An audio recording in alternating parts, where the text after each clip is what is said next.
Welcome to the Inspiration North podcast, inspiring stories from inspirational people and how they found their passion, their true north. I'm James Eves. And I'm Michelle Minikin, and this is the Inspiration North podcast.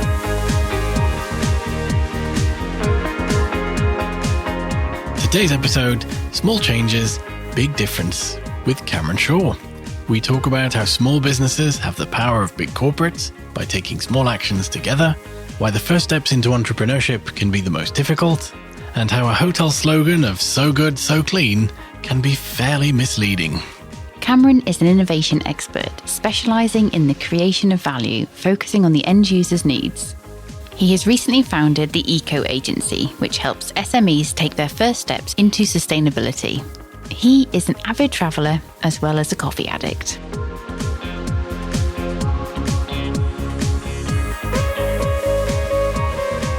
So good afternoon to you, Cameron. How are you doing today? I'm not too bad. How's it going your end?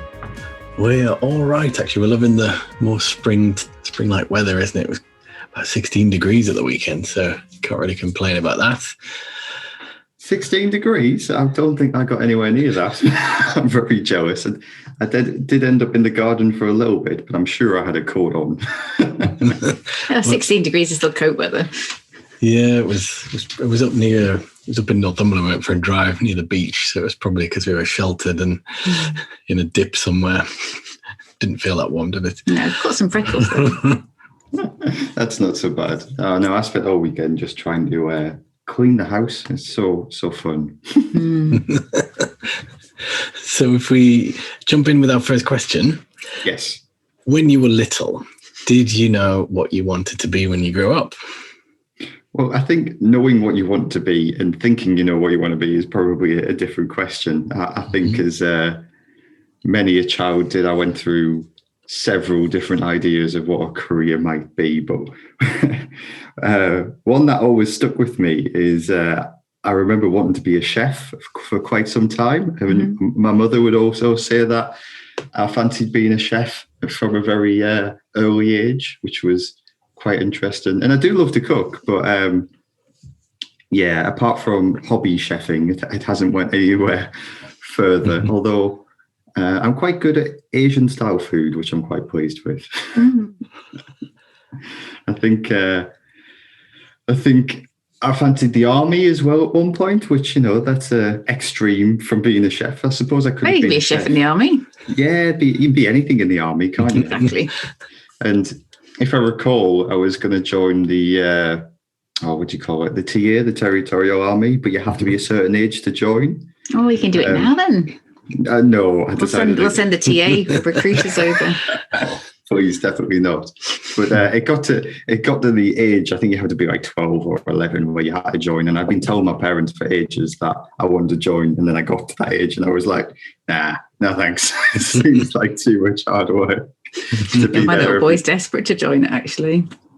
So, we'll see when he gets to joining age. I think it's around the time though where like you start going out more and socializing with your friends, which is a bit awkward if you want to, like, it's quite a commitment of like every Saturday or something along them lines. So that can be quite difficult. And then I try to think of what other jobs, you probably go through. I think I went through the classic kind of, we're talking much younger now, by the way, from TA, but the classic kind of like, I'll be a fireman, like probably when I was a toddler, and it's probably about as good as it gets. Fireman Sam related. Possibly, yeah. What's that kid called in Fireman Sam? He's just awful. Norman. Yeah. Jesus Christ, honestly, that kid needs to be like, someone needs to sort him out. I know. They don't age either. It always bugs me in these kids' TVs. They always stay the same age. It's like, how many days do they have to have? Like the Big Ten for 4 years. Yeah, Bart Simpson's just like, it's been decades. He's still the same age. Yeah, it is ridiculous. He should be about 45 by now, shouldn't he? Yep. That is just such very amusing. And I don't know, it's really difficult to kind of look back and consider what you want to do. Going into kind of school, I decided that IT might be the way to go, where you've got to take your kind of You've got to do your choices for GCSEs and that kind of thing. So I really leaned heavy into IT stuff, where I used like multiple choices to do this bigger course on IT, which was great, although I did just mess around a bit. But then on the other hand, the other choice I took was actually drama. So it was like really geeky IT, but then theatrical as well. I suppose that sums me up a bit. To be a bit of a drama queen occasionally, I've been told. Got one of them in the house. I'll let the listeners guess which one. Well, I think I know. No comment. It's really interesting that I took drama as well, because actually my girlfriend, his first degree was in like a drama related subject as well. So we kind of love a bit of musical theatre. I must say. Which one's your favourite? That is a great question. What have I actually seen live? Oh, Phantom of the Opera. I really like it's not like overly technical, but I really like the synthy rock about it. That's just repetitive. I just really like that. I watched Hamilton recently. That was okay. It took some getting into, but I think on the second watch, because I think you've always got to give these musicals, they're always more enjoyable when you can kind of sing along or pretend to sing, in my case. Yeah, I know. I'm one of those weirdos that knows every single word to Hamilton. We were so lucky. Impressive. We went to see it live in London, and we had it was so funny. We had absolutely no idea what it was about. It was teed up, wasn't it? It was like, it's about it's American history and this, that, and the other. I actually thought it was about the Hamilton over the Alps with the elephants as well. I was like, oh, there's no elephants in this. Quite, yeah. All I knew was like Michelle Obama really loved it. Yeah. So, it was brilliant. It was like being people singing and jumping around in the aisles and whooping, screaming. It was brilliant. Yeah. I'm so looking forward to when the theatres get back up and running. I went to see the Book of Mormon just before lockdown, and that's got quite a dry sense of humour, but it's a real spectacle to watch, which I quite enjoyed. Yeah, missing the theatre. Yeah. Okay, so you're doing your interesting choices. What was next after school? Yeah, what was next? So I continued the IT theme. And I left the school and went to the local college, Sunderland College, where I went and did some really, really what you'd probably like kind of geeky subjects of. I did an A-level in maths, chemistry, computing, and then IT. So I did computing as an A-level and IT. And if you want to know how that went, well, I failed 3 of them. Chemistry A-level is really hard. In that first year, I think we'd left school, we'd had a bit more independence than we'd previously had. I'd went from a really intense school environment to a much more open kind of, you just turn up whenever your lesson is and you self-study environment, which basically meant I didn't self-study. And I failed maths and I failed chemistry, and maths was my best subject in school as well. So that was like really disheartening. I did pass both ITs but what that meant is I had 2 A-levels and you needed 3 to continue. So I had to then take an A-level in a full year. So I went from these really hard subjects that would have been like spread over 2 years to then doing another subject that was condensed into 1 year. So I actually took it was media studies, but then I ended up doing double classes and everything to kind of get myself through that A-levels. And then it got to the kind of point where I finished, but I didn't finish with the grades that I needed to because I've overextended myself in that last year. So I couldn't go to the university that I had planned. And actually, I couldn't go to any university. I had to then go to the college and do a higher diploma instead, which was interesting. And at that point, I was still on the kind of route of IT stuff.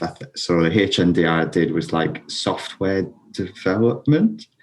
I say that because I don't even know where the certificate is or what actually the HND might be. I think it was software development. But by that point, I'd figured out that, I actually need to study and need to do things. So that one was much breezier in terms of, I actually did the things I needed to and enjoyed myself instead of just enjoying myself, which was the problem with the other. And I got to, following that kind of route at the end. University, especially in my kind of family, was probably the goal, because I was the first person aiming to go to university in the family. So I did the HND and I managed to get onto the top-up course to turn it into a degree, which again was, I think, applied IT is what my degree was in, which was fine. It had a bit more of a focus on some project management stuff and as well as IT. But what I really at that point realized is that I don't like developing things. So realization, isn't it? 5 or 6 years down the line, with a degree and some debt in computing, and realizing that you don't actually like the thing that you thought you were going to do. I mean, being a chef was always could have always been a backup plan. But yeah, so I kind of had a really pause, and it was a pause in sense of what am I going to do next, rather than where am I going to go. So I explored so many options at the time in a really short space. So it was like, right, well, maybe I'll go to Australia and do kind of a gap year for a bit, or maybe I'll get a job in London and be a project manager, which I went for and did an interview for and didn't get. Actually, I went and got an interview for a developer job, even though I wasn't sure I was going to do it. And I came out of that job interview and they went, no, you're not a developer, but you'd be a great project manager. I was like, all right, okay. So then in the back of my head, I'm going, well, okay, well, if I'd be a good project manager, maybe that's a route I should kind of look at. And that kind of lingered with me. And then I was exploring some other opportunities, and I found a master's course that actually, through some of the things that I'd done, I could get a scholarship for. So when someone essentially offers you a free master's course and you're in limbo and don't know what the hell you should be doing, you take it. I mean, it did mean that I then had to take on some loans in terms of like self-living, but I was also working in a retail shop. So I was that guy that was selling you all the shoes. If you want to choose, I'd go and get the size, or I'll tell you where it was. Or handy. I mean, yeah, I knew where all the shoes were. So that was actually quite fun. I did that for about 4 years, just while I was through uni. Was just working in a retail shop, taking all the deliveries and sneaking out for bacon sandwiches. But I mean, the shop doesn't exist now, so actually it doesn't really matter. Yeah, I was sneaking out for all the bacon sandwiches. Secret safe. Yeah, sure, you're fine. Yeah, so at that point, I'd been working up to kind of the IT route all my life, and I still wanted to keep a toe in it. But the master's that I decided to do was multidisciplinary innovation, which kind of at the time, like I said, it being a free master's was great, but I had no idea what it was about, which I've tried to describe it to people since, and they still have no idea what it's about. But it did lead me down the line to a career. But the idea was that you kind of brought people from different backgrounds together. So we had psychologists, engineers, designers, and me coming from a computing background, and then tackle problems and challenges from all angles, essentially, to come up with new solutions, which was quite fun because 1 week I might be working for a charity, the next I could have been working for big corporations like Unilever, working on some interesting things about how they were going to solve the next cleaning product that was the best thing ever, or charities that were kind of like, I just need to get my next bills in as well. So it was a kind of real breadth of length on that, of what I was working with. So I did enjoy that. And then again, I kind of came out of that course with, top marks, which was good. By this point, I'd learned how to study, which was, from the A levels of not doing so well to coming out with top marks on that course was a significant improvement. Self-learning. That leap though from GCSE to A level is the worst. It was such a shock. I don't think I'd do it again. I think if in retro, I would do an apprenticeship and go straight into work and get much more. I mean, the apprenticeship schemes have came on a lot since I was there. You can get like apprenticeships in IT now rather than the traditional trades, which you couldn't really do, even like 5 years ago, really. So I would definitely go down that route. But yeah, A levels, wow, that was something else. Yeah.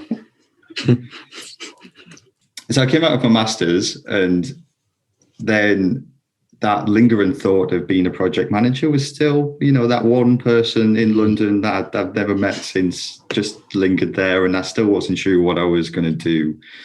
So I set my mind to, right, you know what, I'm going to be a project manager. I'd done a little bit of project management in my degree, a little bit within my master's. Technically I had no like hard qualifications, as in like a qualification in project management, but I set myself a goal, and before I even left my master's course, I had myself a project management role at a web development company, so that was fun. So I came straight out of my master's, went into a web development company, and was running a team of about 4 or 5 people developing things. Yeah, that was intense. That's all I can say. The learning from, masters is great, but a lot of it's just on yourself to then be running a team and managing multiple stakeholders and making sure products are going out. I mean, it was intense. It was really fun, but it was intense. Hard work. Yeah. So you've ticked that one off then? Yeah, I would say from kind of my journey through, I got more and more self-driven, if that makes sense. Sure. And even when I came through to be a project manager, and at this time I was dating my partners. We've been together for about 6 or 7 years now. And we've always had, like I mentioned previously, that kind of Australia kind of like, let's go and let's see the world kind of niggle in the back of my head. And it's always been there. So next on the list was let's go and see the world. So about maybe sometime into my project management job, I decided we're going to go traveling. And she was like, all right, but I'm doing a second degree. She's also quite self-driven, and she deserves some praise as well. But yeah, so we both decided that we couldn't go then and there because we needed to do some planning. Like I had a house, I needed to sort some stuff out there, and she was still doing a degree, and she'd like to do a degree and get some experience before going traveling. Otherwise, it's essentially a year gap with like kind of that job experience in that first year is really crucial a lot of the time. So we planned it out, and I think it took us in total probably about 1.5 years to plan. And when I say plan, I had a spreadsheet with like every single hotel we were going to stay in for 6 months. And then we went and booked it all with kind of every single travel by bus, plane, whatever it might have been, boat in some occasions, between all of the countries that we stayed in kind of Asia. And then we had nothing in Australia. So it was a real kind of opposites of like, we have everything planned in Asia and nothing in Australia. So it was crazy. And I must say, I wouldn't plan like that. It was great because it gave us a direction to go, but we got to some places and we were like, no. I've booked a hotel for £4 a night. Yeah. Is this a hotel? No.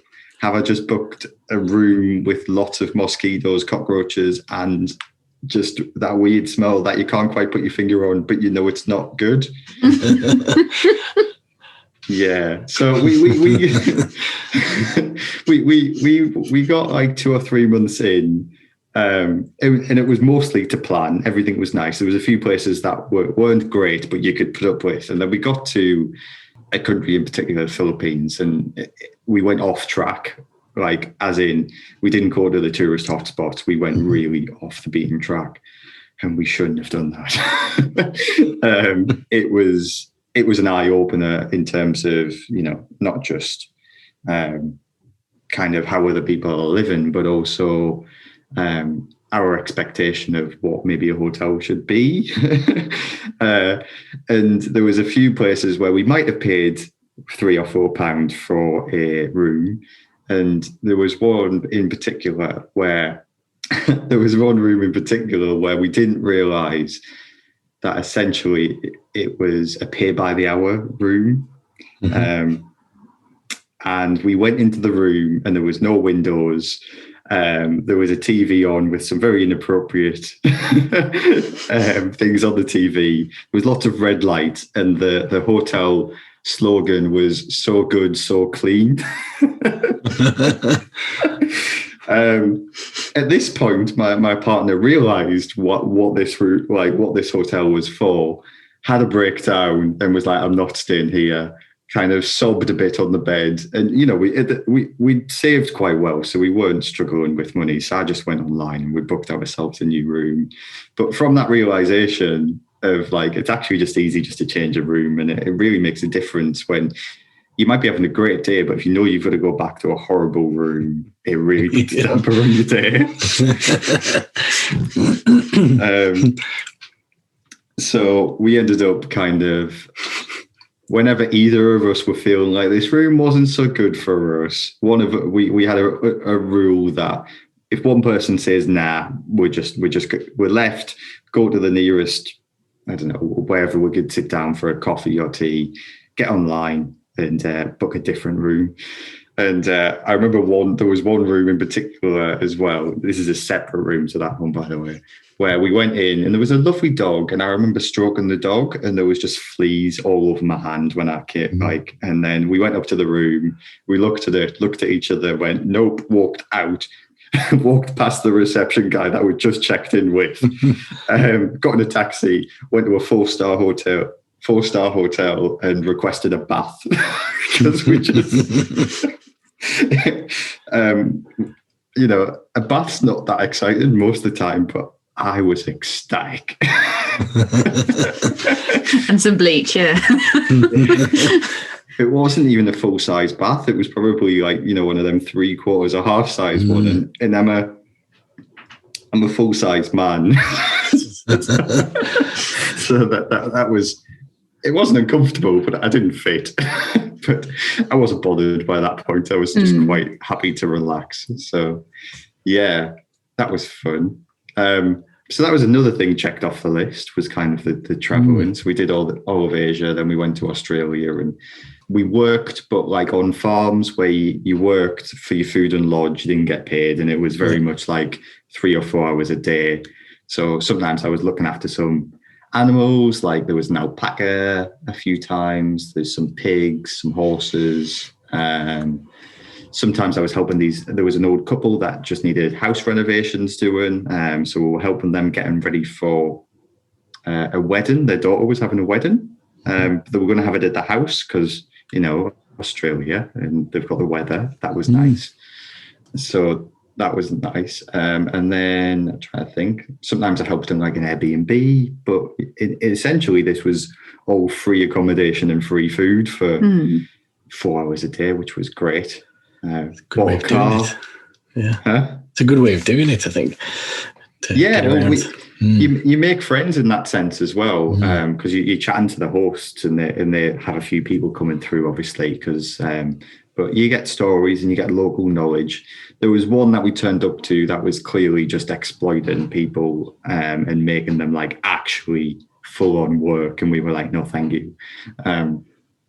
And then he had a go at me about how it was inappropriate that we decided to leave. And we were like, you don't even have a room for us. You want us to stay in the living room of a communal space. And I think maybe at the time he was used to probably dealing with younger backpackers rather than people that have maybe had life experience or dealt with awkward people or awkward clients as well. Yep. So he had a right go, but we weren't taking any of it. Luckily we'd bought a car as well, and we spent £300 on a car, and it was awful but great. It was awfully great. It got where you needed to go. it definitely had an oil leak that you could smell most of the time. And I did pull the door off one time when I tried to shut it. So, but it went. That's right. That's what you need to say.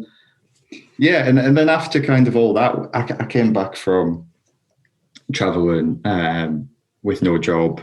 My partner had a sabbatical because she was a nurse, so she went straight back into employment. I was trying to figure out what the hell I'm going to do with my life, which was fun, if not very confusing, I must say. I did a bit of freelance stuff. So on the innovation side, I can do a bit of freelance stuff, and I still do as well. If that kind of comes up, but I don't push for it at the same time. It's just kind of as and when. I worked at, I did some work at kind of a bank for some PPI stuff. That was awful, and I would hope no one has to do that. It was very much soul crushing for me, at least. They pay you by the minute, which is really, I found really difficult. So you have a task to do, and then no matter what you do in the task, even if it's complicated or not, you get a set amount of minutes, which means that if you do the task faster, you can bank minutes. If you do the task slower, then you can be there a while. And there was some people that were, let's say they were meant to be working 3 days and they were working 5 days. Now, I was probably at the opposite scale of that, as I was working 2 days when I was meant to be working 5 days. But at the same time, probably didn't have my all in it either, and I kept on making mistakes, which, I mean, if you're not into something, you're probably going to make a few mistakes. And I think that's where kind of this transition into the eco agency is very interesting, because I realized that, especially through my traveling and the things that I'd seen, was small businesses struggle to be environmental. And it was something that I've started to get more and more passionate about as I've got older. I don't know if it's just I don't have any kids or anything, so it's not like for the kids. But yeah, it just seems to be something that we can see the impact that we're having on the planet, people, whatever it might be. And I'd like to make a positive change. They say be the change that you want in the world. So might as well go ahead and do it. And I spent some good amount of time thinking about this and working on it. And I must have put a good few months into it before actually I felt like it wasn't going anywhere. And I took a break in terms of I started looking for a job, which I did get and I still do, but they've actually decided to support the eco agency as well, which has been fabulous because they've seen some value in it. So even though I had this idea and then had this extreme doubt if it's going to be anything or even useful, from going to the job market and potentially talking to the right people and having these conversations and getting some positive feedback and then potential buy-in in terms of, you know what, we'll help you with that. It really is a confidence boost. And I think a lot of people's ideas end up on the cutting room floor because they're not maybe talking to people that can give them that positive reinforcement to say, look, you know, maybe it isn't the right thing to do right now, but maybe you can do it in the future. Or if you tweak this thing, or they're talking to people that unfortunately might look at the negatives without any positives on that. And I think we find that, and I do it to people as well. Sometimes we always just look at the negatives, where what we have to do is either look for the positives or look at how we can change things into positives, I find. Now, you've got a saying about that, haven't you? I don't know what it's your saying, but you say it a lot about where the richest place in the world is. Oh, it's the graveyard. I think it's Les Brown, the motivational speaker, that talks about that it's the graveyard is the richest place because it's where all the books were thought about but never written, the songs that were never written or released, or businesses that weren't started. And it's quite a powerful image when you think about it. That is very intense. It can be difficult, and especially on kind of the even if we just consider the business aspect of it, it's difficult because we've all got risks and we all need to eat. That's what it usually comes down to. We need to be warm and we need to be eaten. No, we don't want to be eaten. Not this week.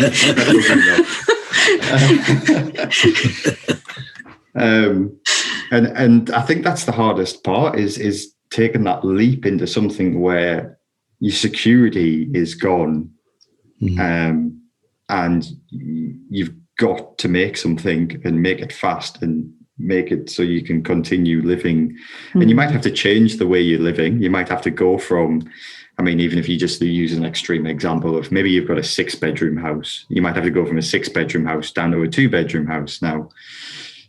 And to make the things that you want reality, sacrifices in some sense usually have to be made, and it's a really difficult one to accept as well. And I know I struggle with it.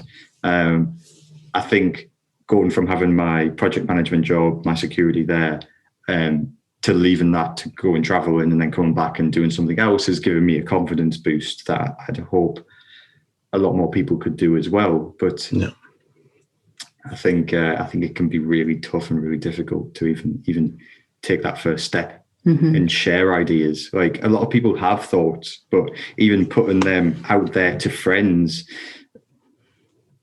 can, because you value their opinion, it's actually quite difficult sometimes to say, look, I've got this idea, I've got this thing.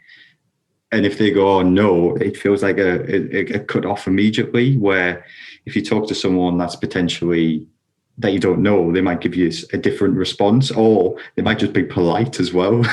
A friend might be brutally honest, where the person you're talking to might be polite but positively, and it's that kind of thing. I love this idea of I call it conversational testing. Now, when we had networking events, if I had new ideas, I'd just start talking to people and say the same thing over and over and see what feedback I got. And that's kind of where I started off doing kind of the ego agency stuff, was just talking to people and telling them the idea, and then maybe you get a positive response, like, okay, well, I'll try that again. And then maybe you get a negative response, like, okay, well, I'll tweak that. And then you can keep going. And realistically, probably, unless you're a real part of that network, you might not even see that person ever again, or once a year, or whatever that might be. And then you can take it to potentially your trusted people and see what they think. But I love conversational testing. It's just a real, I mean, you can do it anywhere. I guess it's understanding who it is that you're talking to as well, isn't it? Because it's the friends and family might want you not to be taking risks and to protect you, or it could be someone that you're almost holding a mirror up to them, thinking, well, I've not done anything with my dreams and ideas, so I don't want to see someone else succeeding with theirs, so I'm going to tell them not to do it. Or you've got the friend who's like, oh, this is brilliant, you should totally do this. That's generally us, isn't it? Yes. That one friend that just tells you to do everything no matter what. Yeah. Follow the fern. Yeah. I think I should sell my house and live in a van. Yeah, do it. We might need to move somewhere a bit warmer though, but yeah. I've considered it. Me and my girlfriend consider that. We've been watching a lot of that tiny house stuff lately, and we're like, oh, it's good. Yeah, I could do that. And then I think of, well, if she's at home and I'm doing a call, we're going to be in the same room with the dog and she's going to want to watch TV. And it gets, all of a sudden, the logistics of it seem very difficult. You might need 2 tiny houses. 2 tiny houses with doorbells, and she can knock when she wants to come in. Or just like a workhouse and a living house. Yeah. Tiny house with a tiny office. just I was going to say like an outhouse. Is that like, yeah, just one chair with a window and that's it. Yeah. That's like in, which movie is that? Chitty Chitty Bang Bang, is it? Yes. Karadika Pot's father, who goes out to have tea with the Maharaja, and he sits in his little potting shed. There must literally be one seat in there, and thinks about his ideas. And yeah. It could work. As long as it don't get stolen to, it's like Bulgaria or something. Like, it's a really random, yeah. It's actually Bavaria where the castle is, so it's really hard. Yeah. Okay. Yeah. Tell us a bit more about the Eco Agency. Okay, well, without trying to sound as pitchy as possible, but obviously I've practiced my line as many times as Pitch your way, sweetheart. It's grand. The Eco Agency is an offer for small businesses to be more eco-friendly. And the idea is that as a small business, you have limited resources and limited time to work on things because, as I mentioned earlier, you need to make sure that you're running your business, you've got your food, you've got the bottom line to hit. And I think as we go forward, there's definitely been an uptick in kind of sustainability, but where do even small businesses start? Yeah, you can start by looking at kind of the UN stuff, but I mean, there's a lot there. And, you like saying with limited resources, you don't have the time. You've got kind of the ISO, but again, that's a lot to kind of take on. There's so much bureaucracy around that, and even starting is difficult. So we've came in from the opposite side and thought, well, what is the first step? So we've looked at loads of that UN stuff and EU stuff and decided, well, here's 10 themes. And what we want you to do is look at the themes and say what your business can do. And we have suggestions of what we can do. So there's like the first one's digitization. So it's like starting to move things away from paper and digitize stuff. We also have a theme around like reusable kitchen appliances. Back when there was offices, or even if you're still out and about, then you might have plastic forks, which, isn't great if you can just have one metal fork that you can reuse.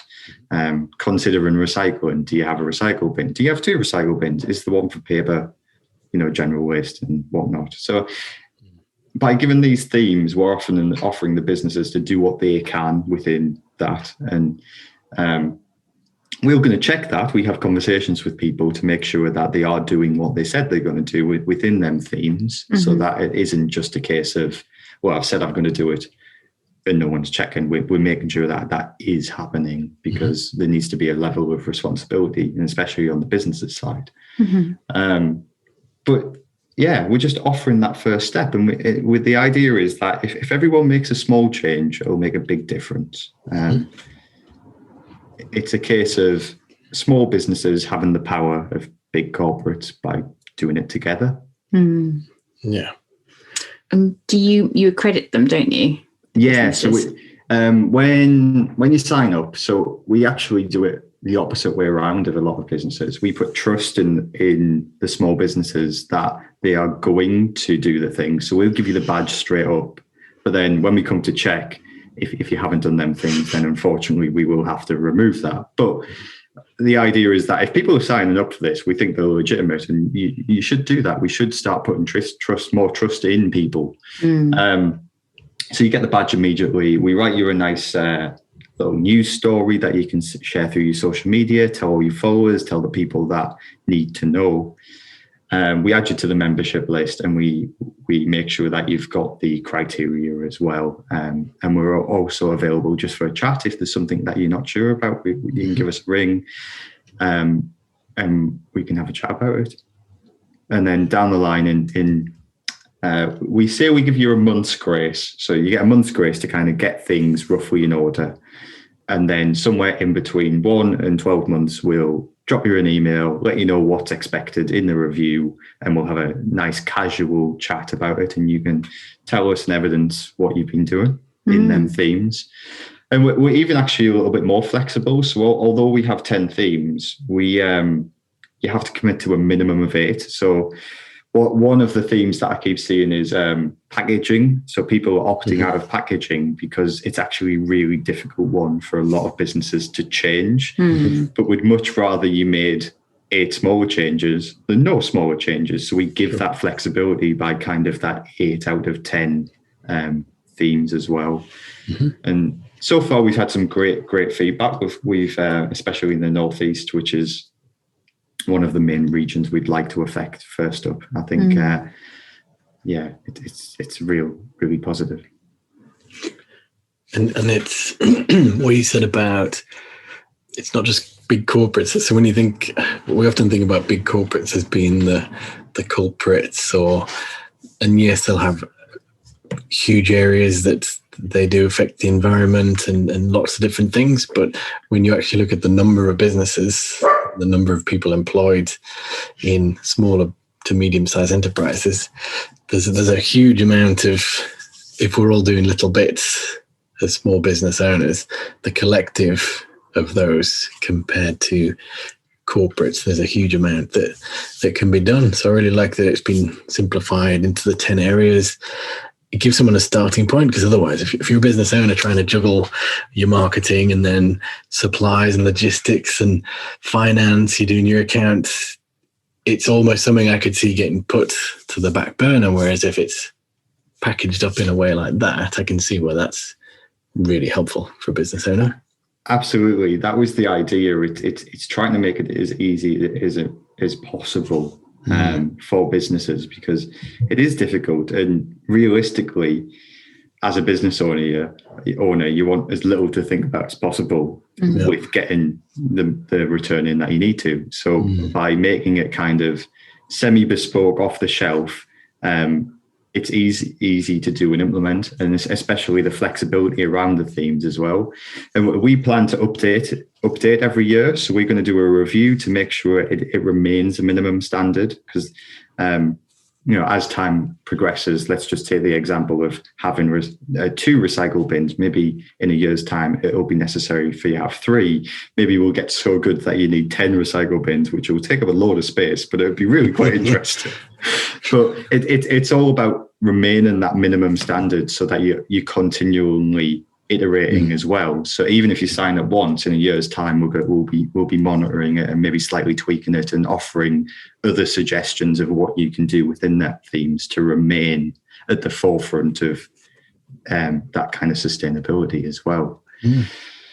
And yeah, I mean, you're saying about the SMEs, it's something ridiculous. Like 99% of companies in the UK are classed as SMEs. And if you take that power and make them small changes, it's huge. It's absolutely massive.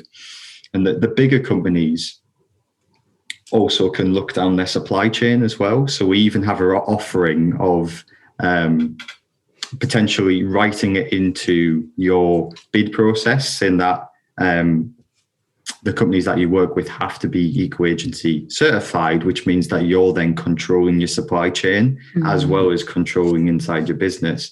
And then it's all managed by us, because we do the checks.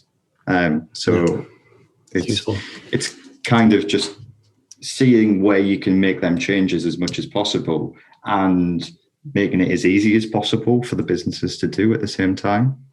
Great. Yeah, otherwise they won't do it. Yeah. It's got to have tangible benefits as well. We're seeing loads of trends that people are purchasing based on sustainability. I know I do, in terms of I'm looking for things that are going to either last as long as possible so I don't have to replace them, or they're coming from a sustainable source, or it's biodegradable, or it's recyclable. And these are the things that people are starting to look for, and people are starting to pay premium for them things, because they're starting to believe that we need to make this change, which is great, because that's what we want. That's great. Okay, we're going to move on to the quick fire round now. And James is going to take us away with your first of your random questions. Okay. So question 1, you get put into a witness protection program. Which location would you ideally like to live in? Right. Okay. Well, first I'm thinking somewhere with seasons, because I like, if I've got to be there, I want all the seasons. I want hot in the summer and maybe cold in the winter for some skiing or snow sports. So I'm thinking Alps, maybe. That could be a good option. I mean, US is big, but then if you're witness protection, you're probably going to be in like one state, and I don't know my state enough to be able to tell you. So I don't know. I'm probably just going to have to go. I'm playing it safe from my side and go like somewhere in the French or Swiss Alps, where you get lots of seasons and it's a really pretty place. Yeah. And they've got great bakeries and sweet treats. Yeah. I've actually got some pan au chocolat in the kitchen, which I'm going to have after this. So this is the second time today pan au chocolat to come up. Okay, question This is a funny one. This was not planned at all. Question number 2. What is your favourite smell? What's my favourite smell? Oh my God. It's definitely not that weird, funny thing in that hotel that time. Your least favourite smell? That's a great question. I mean, going down the pastry theme, everyone loves a good smell of like fresh baked goods, especially if they're like sweet French pastries.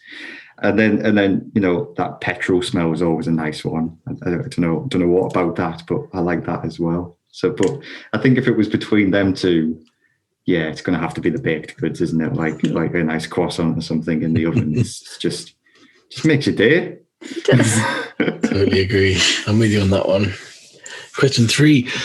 At school, which was the worst book that you had to read?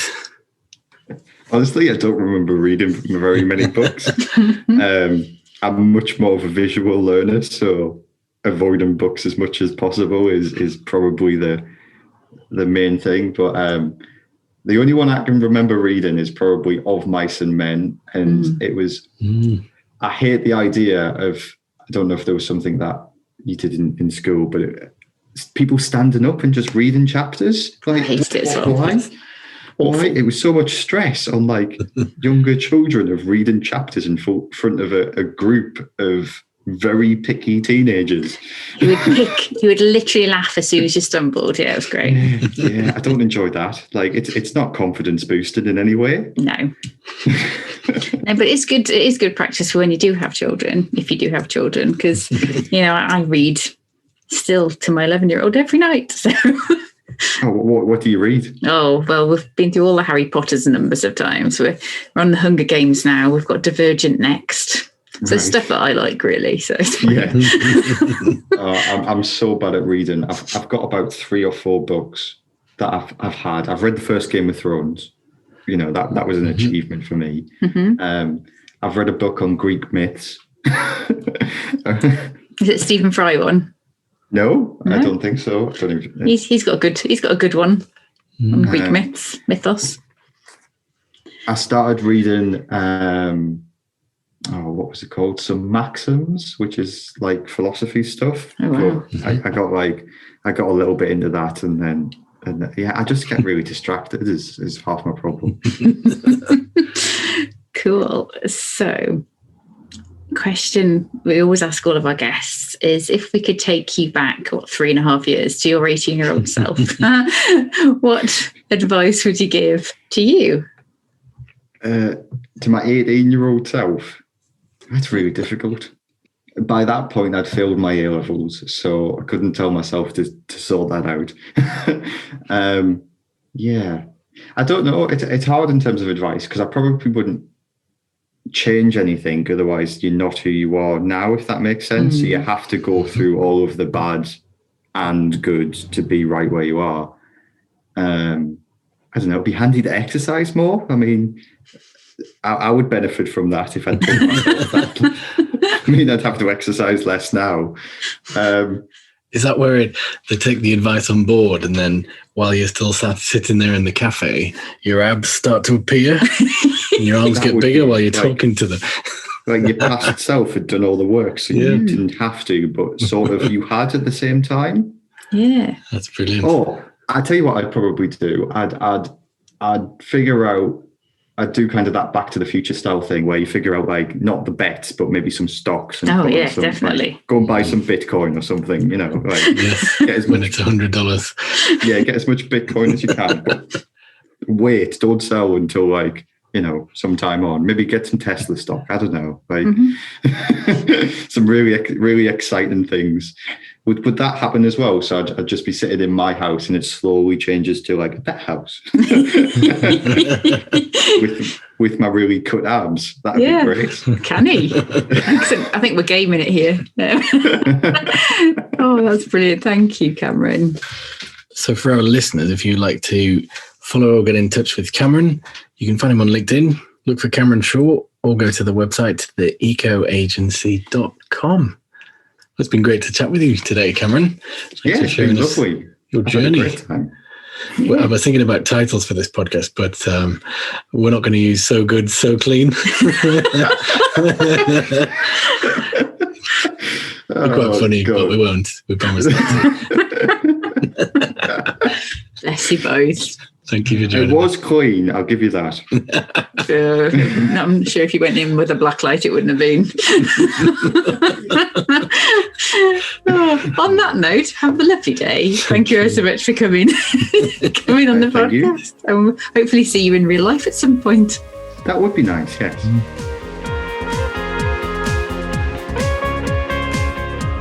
Thanks everyone for listening.